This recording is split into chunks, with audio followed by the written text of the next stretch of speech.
अरुणाचल प्रदेश में करप्शन जो है आम बात सा हो गया है। हर जगह कहीं भी अगर आप न्यूज़ चैनल खोल के देखते हैं या फिर सोशल मीडिया को देखते हैं तो आपको करप्शन के अलावा बहुत कम जो है खबर देखने को मिलेगा। अरुणाचल प्रदेश एक तरफ से ये भी कहा जा सकता है करप्शन का एक प्रदेश है। हर दिन जो है करप्शन के अगेंस्ट में लोग आवाज़ उठा रहे हैं, लेकिन करप्शन जो है थमने का नाम नहीं ले रहा है। इस वक्त मैं टेनिस कोर्ट में हूँ। आप सभी को पता होगा लादा टू जो सरली जो एक फ्रंटियर अरुणाचल जो हाईवे है, इसको लेकर के जो घपला हुआ है, करप्शन हुआ है, इसको लेकर के इस कमिंग से जो है अन्या ओल निसी यूथ एसोसिएशन इस कमिंग यूनिट जो है 6 दिनों से पूथ मार्च यानी पैदल मार्च कर रहे थे करप्शन के अगेंस्ट में। उनकी मकसद है कि जो लादा टू सरली जो करप्शन जो कंपनसेशन में जो करप्शन हुआ है, इसमें जितना भी जो ऑफिसर जो लीन थे, जो इन्वॉल्वमेंट थे, या फिर जो भी पब्लिक या फिर पॉलिटिशियन जो लोग इसमें इन्वॉल्व थे, उन तमाम लोगों को अरेस्ट किया जाना चाहिए। हालांकि अब तक का खबर ये है कि लादा टू सरली जो इस कमिंग डिस्ट्रिक्ट के अंतर्गत पड़ता है, उसमें से 5 ऐसे ऑफिसर को सस्पेंड भी किया गया।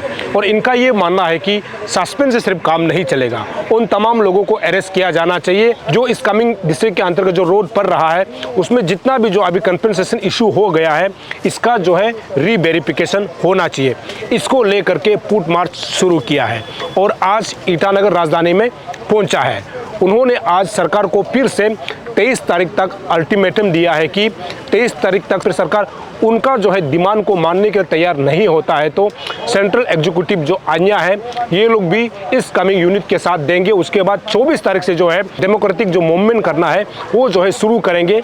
आज यहाँ पर सेंट्रल एग्जीक्यूटिव जो प्रेसिडेंट है जामरू रुजा ने जो है सरकार को सीधा चुनौती दिया है कि 23 तारीख तक समय मांगा है और 23 तारीख तक यहाँ पर जो है टेनिस कोर्ट में ये लोग धरने पे बैठेंगे। अब देखना ये होगा कि लादा टू सरली रोड में जिस प्रकार से जो करप्शन हुआ है, ये रिजल्ट जो है, ये नतीजा जो है कहाँ तक पहुँचता है।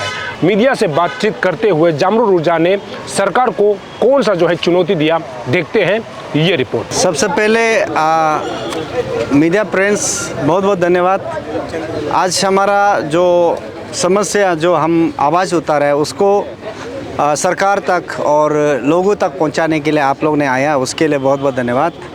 और आज इस coming district unit all Nishi youth association जो 14 तारीख से पद यात्रा करके आज पूरे एक सप्ताह हो गया, after 6 days they reached here eight IG park Itanagar tennis court में पहुंचा है।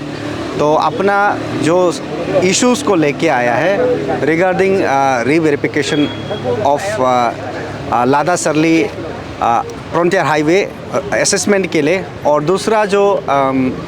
दूसरा इशू जो ये है कि इमीडिएट जो गवर्नमेंट ऑफिशियल है उसको अरेस्ट करना है, जो इन्वॉल्वमेंट है उसको अरेस्ट करना है बोल के, और उसको टर्मिनेट करना है बोल के जो आया है। और तीसरा जो रिकवर करना है जो पैसा जो हड़प लिया विदाउट जो स्ट्रक्चर बना के जो करप्शन में जो पैसा ले खा दिया, उसको रिकवर के लिए समस्या लेके आया। उसको हम wing president of central team अन्या, तो हम उसको रिसीव करने आया और मैं अपना जो बात को रखने आया। मैं आप लोगों का माध्यम से मैं बताना चाहूँगा सरकार को, पिछले 6 महीना से पद यात्रा किया, सरकार का तरफ से कोई रिएक्शन नहीं है। और ये टीम अन्या इस कमिंग डिस्ट्रिक्ट यूनिट और डिप्राइव परिवार 23 तक इधर में धरना बैठेगा। आफ्टर 23 अगर वो लोग हमें सौंपेगा देन हम उसको टेक ओवर करेगा और इशू को मतलब हैंडल करेगा। और उसमें मैं उस समय में बताऊंगा कि आप लोगों का माध्यम से बताऊंगा कि मैं उस इशू को कैसा करके सरकार का साथ में बात करेगा। तब तक सरकार को आप लोगों के माध्यम से मैं यही मैसेज देना चाहूँगा, प्लीज़ 23 तक आप सरकार जो धरना बैठ रहा है और जो इशू रेज कर रहा है और जो इस कमिंग डिस्ट्रिक्ट यूनिट अन्या को आप उसका जवाब दीजिए, एश्योरेंस दीजिए और उसका जो डिमांड को पूरा कीजिए। अगर 23 पार हो गया देन हम उसको टेकअप करेगा और हम उसमें किस हिसाब से ले जाएगा, बंद कॉल करेगा ना क्या करेगा उसमें फैसला करेगा। डिप्राइव परिवार बहुत आउट ऑफ मोर देन 71 है, तो उनमें से 4-5 लोग साथ में जुड़ा हुआ है। तो उन बिहाफ ऑफ डिप्राइव टीम, जो डिप्राइव बहुत लोग डिप्राइव है, उन बिहाफ में से 4-5 लोग जुड़ा हुआ है। ये नहीं सोचना है कि बाकी डिप्राइव लोग ये कुछ नहीं रिएक्शन नहीं करेगा, ऐसा नहीं है। उसका बिहाफ में 4-5 लोग जुड़ा हुआ है। दैट मीन्स बहुत लोग कल को रिएक्शन होगा। और ये लोग बहुत दुख में हैं। दुख इसलिए है कि जहाँ में सेम प्लॉट में उसका 10 रुपया है और जो जिसका पास ज़मीन नहीं है और सेम प्लॉट है, उसका मालिक है लेकिन मालिक दूसरा लोग मालिक बन के वो 100 रुपया खा रहा है, तो उसको बर्दाश्त नहीं करेगा। इसलिए सरकार, अगर आप प्री एंड पेयर अगर आप डिस्बर्समेंट करना चाहता है ये कॉम्पेंसेशन को, तो रीवेरिफिकेशन कीजिए और जो पैसा गया उसको रिकवर कीजिए और जो ऑफिशियल इन्वॉल्वमेंट है उसको अरेस्ट कीजिए। और सरकार बोलता है कि अभी तक इंक्वायरी करेगा। इंक्वायरी करने की क्या ज़रूरी है? आपका सामने में सबूत है, सबूत ऑलरेडी आपका पास में है कि बेनिफिशियल जो बोला है कि हम पैसा खा दिया, मेरा स्ट्रक्चर नहीं है, हम खा दिया, अभी क्या कहाँ से लाऊं? तो रिस्पॉन्सिबिलिटी जो ऑफिसर का हाथ में है और उसको रिकवर करना सरकार का हाथ में है। जल्द कार्रवाई कीजिए, नहीं तो मैं बार बार बोल रहा हूँ, अरुणाचल ईटानगर में हमेशा जलता है। ये सरकार का लापरवाही का कारण से है, सरकार का स्लो रिएक्शन का कारण से है। ऐसा जलने मत दीजिए।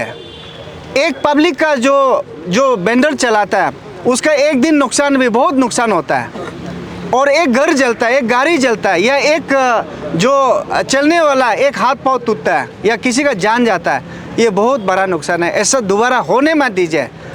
और इधर में करोड़ों का घपला किया है, खाने का बाद कल को किसी का जान को लेने के लिए मौका मत दीजिए।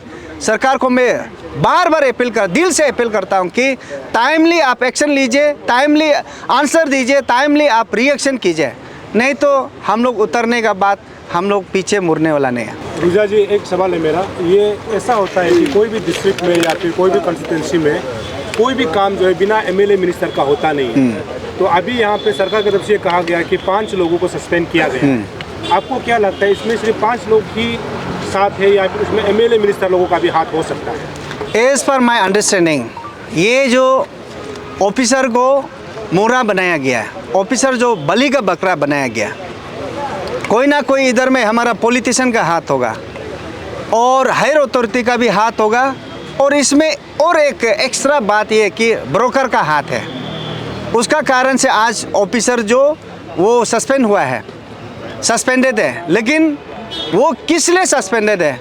वो उस पोजीशन में है और रिस्पॉन्सिबिलिटी लेता है, इसलिए वो सस्पेंडेड है। और ये जो कहीं ना कहीं हम तो सीधा बात बोलेगा, ये पॉलिटिशियन का हाथ भी होगा, इसलिए चुप है। आज तक क्यों रिएक्शन नहीं है?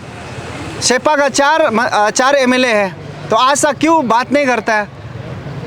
पब्लिक को क्यों बात नहीं करता है? डिप्राइव परिवार को क्यों बात नहीं करता है? सरकार को क्यों आप आवाज़ नहीं उठा देता है, हमारा ये पब्लिक का बात सुन दो बोल के? ये कहीं ना कहीं इसमें बड़ा आदमी का हाथ है, पॉलिटिशियन का हाथ है और हायर अथॉरिटी का हाथ है। यदि कल को अगर पॉलिटिशियन लोग इसमें शामिल है तो इसमें अन्य इसको क्या स्टेप उठाएंगे? अन्य सबसे पहले अगर मंत्री अगर शामिल है तो मंत्री अपना पद से गिव अप कीजिए, स्टेप डाउन कीजिए। अगर एमएलए आप इन्वॉल्वमेंट है, आप एमएलए छोड़ दीजिए, दूसरों को बनाने दीजिए। कोई भी बनेगा तो हमारा नीचे ही बनेगा। इसलिए ये अपना रिस्पॉन्सिबिलिटी को खुद निभाना चाहिए, हम बोलने के लिए ज़रूरी नहीं है।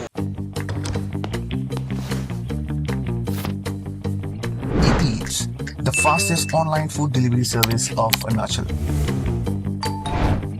Download the app